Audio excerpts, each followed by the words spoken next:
Today's systems constantly need some kind of software update. We find that there are problems in the code of the operating system. We find that there's an issue with the device driver. There's a new type of malware out there. We want to add a new feature to an application. We find that there's a backward compatibility issue with an old version of Windows or something. So we are constantly going through a process of updating or patching the different types of software and, in some cases, firmware on our systems. So in this episode, Patch Management, what I want to do is discuss the zen of this process and how we go about updating our systems to make sure they're totally up to speed, well, at least as good as we can get them.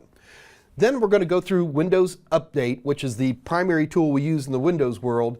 And then at the end of this episode, we're going to take a bigger picture on the world of patch management. So let's dive in, starting with Windows Update. So let's go ahead and start up Windows Update. In pretty much every version of Windows, you can find it right in your control panel. Now I'm running Windows 8.1 in this particular example. Windows Update in Windows Vista 7, 8, 8.1 is virtually identical. Maybe some very subtle differences, not in terms of function, but where you click. Windows 10 is a little bit of a different animal, but let's go ahead and get this one knocked out first. So what we have here is your default Windows Update. Now you'll see I've actually gone over, and you can see right here where it says check for updates. I've already done that because it takes a while and it's boring to watch. And I now have quite a few updates that are ready to go. I've been saving this system just for you, so we'd have lots of updates. So Windows breaks all of its updates into two groups. There's going to be important updates and optional updates. So let's take a look at those. So there's 48 really important updates here. Now, if I want to, I could just pretty much say, go ahead and install it, but I'm a nosy person. So what I'd like to do is I'll pick one of these, right-click on it, and I can hide the update if I want. Now, hiding an update means I don't want this update. Don't even show it to me. But let's not hide it until we know what it's for. So I'm going to go over to More Information, and this is going to bring me over to the Microsoft Support website. And it gives me a very clear description of exactly what this particular update's for. And I don't know what Windows WinSock is in that particular case. And this is often the case with these. You're not exactly sure what they mean. I usually just go ahead and install those anyway. Usually updates that challenge people are discussed a lot. Back in the Windows 8 days, Microsoft installed a lot of tools that was pushing people to update to Windows 10, and a lot of us didn't like them. A lot of us did, but we would go through and hide those because we didn't want those particular updates. The important thing is that just because Microsoft downloads a lot of updates to you, that doesn't mean you have to install them. When Microsoft lists them as important, though, they certainly are worthy of serious consideration. So scrolling through here, we've got some updates for Windows Defender. There's some updates for my .NET framework, an update for Adobe Flash Player. Hey, wait a minute. Adobe isn't a Microsoft product. Well, that's because software developers, if they want to, can get in on the Windows Update game. And certainly virtually every Microsoft product, but a lot of non-Microsoft products can be part of the Windows Update process. A bunch of applications don't do this, but every now and then you do see one that does. And here's an update for my malicious software removal tool. So these are pretty good updates. Now, I'm not going to update them right now because I want to take a look at the optional ones first. So optional updates are, as Microsoft says, they are optional. A lot of times they'll describe themselves fairly clearly. You'll see international language packs, new fonts that come along, things like that. And in this situation, there's a whole bunch of optional ones. I would be going through each one of these and getting more information to figure out what every single one of these are. In fact, I know the top one, it's kind of a famous one. If you take a look right here, you'll see KB. KB stands for Microsoft Knowledge Base. And the Microsoft Knowledge Base is the big database in the sky from which Microsoft tells everybody everything that's going on. So every knowledge base article has a number. So we can see that this 7-digit number points to a very specific Microsoft Knowledge Base article that we can read and see what the story is. So that's really what you're clicking when you go on More Information. All right, let's go back to Windows Update. Now, just because we have all these updates, we can actually define how we get these updates. So what I want to do is go over to Change Settings, and let's take a look. basically you have four options. Number one, you can install the updates automatically, which is Microsoft's way of saying, just trust us. You can put a big green checkbox there. Thanks, Microsoft. Download updates, but let me choose whether to install them, which is basically what you see I have set up right here. Check for updates, but let me choose whether to download and install them. And then last is never check for updates. That I think is a very, very bad idea, but be aware that that is an option for you. Recommended updates. Give me recommended updates the same way I receive important updates. Basically, treat them the exact same way, no matter what happens. And then Microsoft Update, which means give me updates for other Microsoft products when I update Windows. In fact, I believe it was with Windows 8, but don't hold me to it. They actually changed Windows Update to Microsoft Update. It actually changes the name of the application, but that was just a little thing during the land of Windows 8. So those are your options. Now, I love, especially that last one, Microsoft Update, because I'd like to be able, if there's an update for Microsoft Office or anything else, just go ahead and get it while you're all in here. Let's get that off of here. So basically, I always do the download updates, but let me choose whether to install them. Okay. The last thing I want to show you is view update history.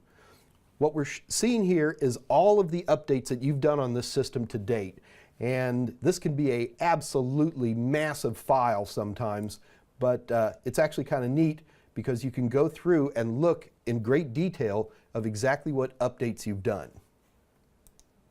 Oh, I'm going to sneak in one more. Restore hidden updates. If you hide an update, so you download all your updates and you're like, oh, this is an update I don't want. I don't like Skype, for example. I go ahead and hide those updates. So you can see that I have hidden this update. But what if something happens down the road and I'm like, I really kind of needed that update? Well, you just go and restore your hidden updates. You can come back in here, bring it back online, and it'll put it back into the stack ready to install, just as though you had just downloaded it. The Windows Update tool is, well, it changed the game for us in terms of keeping our patch management on individual systems up and cooking. The problem you run into is that patch management is a whole lot more than just Windows Update. And by the way, OS X, Linux, they also have their own updating functions as well, which we'll cover in other episodes. But when we talk about patch management, we're talking about a much bigger game. So I'm going to go grab a copy of one of our in-house programs, and let's talk about patch management. When you're a nerd like me, you love to do the latest update and the neatest, quickest version and the bestest of everything. And as a nerd who's responsible for his one own computer, that's okay. But when you start getting in larger organizations, people get really reticent about patching, mainly because bad things can and have happened as a result of not carefully planned patching. I was recently teaching for a very large United States federal agency. I'll give you a clue. They have 3 letters and they carry guns. Now, these guys offered me some systems for me to use in a course, and I looked at them and they were running a very old version of Windows, and I was like, well, why haven't you guys upgraded? And they're like, well, for security reasons, da da da da da. So you run into stuff like that. I live down in Houston, Texas, which is home of NASA, and I work with and deal with a lot of people who work at NASA. So I'm always curious, because I'm a space nerd, like what kind of computers are up on the International Space Station? And the answer is kind of old ones, because they want to be very careful about how they upgrade those systems, because if your laptop up on the ISS goes bad, it's not like they can send another laptop to you from tech support. So the whole idea of patch management, once you get into a big enterprise, becomes very, very specific.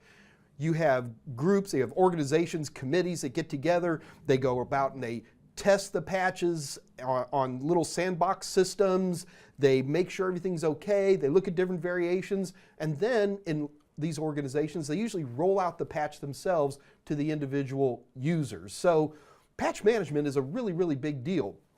Another place where patch management really comes into play is in-house software. Like, for example, here at Total Seminars, we have my very, very popular Total Tester. Now, the Total Tester, I've got a copy running right here. The Total Tester is nothing more than practice software for you to practice when you're trying to do different exams. This is for the A+ exam right here. And you can see, you can click on things here, and you could, oh, excuse me, just a moment. Hello, this is Mike. How may I help you? Mike, this is Dave in marketing. A bunch of the marketing managers have gotten together and they think they've got an improvement to help sell Total Tester. Sure, Dave. What's your great idea? Well, what we're thinking is on the installation screen, if we change the font, we think it's a little bit boring right now, and we're looking at maybe something like Boolean Unicode, UTF-8, Comic Sans Bold. What do you think? Sure, Dave. Great. No problem at all. Excellent. I'll pass the word. Thanks. Okay, bye-bye. So we run into issues like that where in-house people are trying to take my beautiful piece of code and use Unicode, UTC-8, whatever, but there is a process where we'll go through that, and if Dave over in marketing's right, I'll probably go ahead and make that one particular type change. So these changes come from, sorry, hold on just a minute. This is Mike, how may I help you? Mike Myers himself? Yes, this is he. Hi, Mike. This is Billy. I'm calling from Olathe, Kansas. And our coding club has been using your Total Tester software. We really love it. They're glad to hear it, buddy. We were wondering if it might be possible for you to modify it a little bit so that it will run on a Raspberry Pi running Arch Linux from the command line. I'll look into that, buddy, and we'll get back to you really, really soon. Thanks. Can't wait to tell everybody I talked to Mike himself. All right, have a good day. So these are the type of situations I run into on a day-to-day basis. Even with my little company, with my one little application, I am constantly inundated by basically what we call change requests. So for me to do this, I have to go through a process of patch management. How do I go about updating the program? And then once the program's updated, how do I go about letting users know? How do I go about distribution? How many versions back do I go before they have to start paying for the new version? All of these rules come into play under the world of patch management. Now, that's all I'm going to say on patch management in this particular episode. Patch management is a big deal, but if you really want to get into the world of patch management, take a look at the CompTIA Network Plus, and in particular, the CompTIA Security Plus. They take it a lot deeper.